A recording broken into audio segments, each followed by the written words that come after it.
And Vice President Harris has been tearing through the so-called blue wall states. She hit all three on the same day with former Congresswoman Liz Cheney.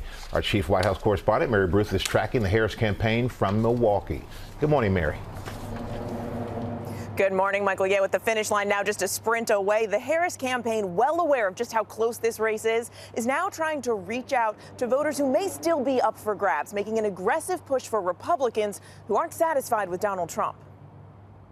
With just 2 weeks to go in the race neck and neck, Vice President Kamala Harris barnstorming three key battleground states, Pennsylvania, Michigan, and Wisconsin, that could be key to her victory, trying to make inroads with suburban conservative voters who may be apprehensive to support Donald Trump. With her at every stop, her most prominent Republican supporter, former Congresswoman Liz Cheney. There are moments in the history of our country which challenge us, each of us, to really decide, do we stand for those things that we talk about, including in particular country over party. In the Detroit suburbs, Cheney reminding voters what Trump did on January 6th. And then he sat in his dining room and he watched the attack on television.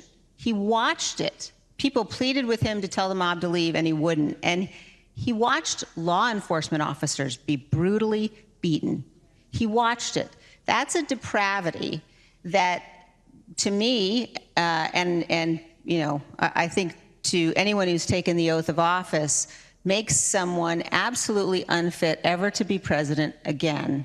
And on the issue of reproductive rights, Cheney, a staunch opponent of abortion rights while in Congress, arguing some Republican states have gone too far and that Trump is to blame. I'm pro-life, and I have been very troubled, deeply troubled by what I have watched happen in so many states.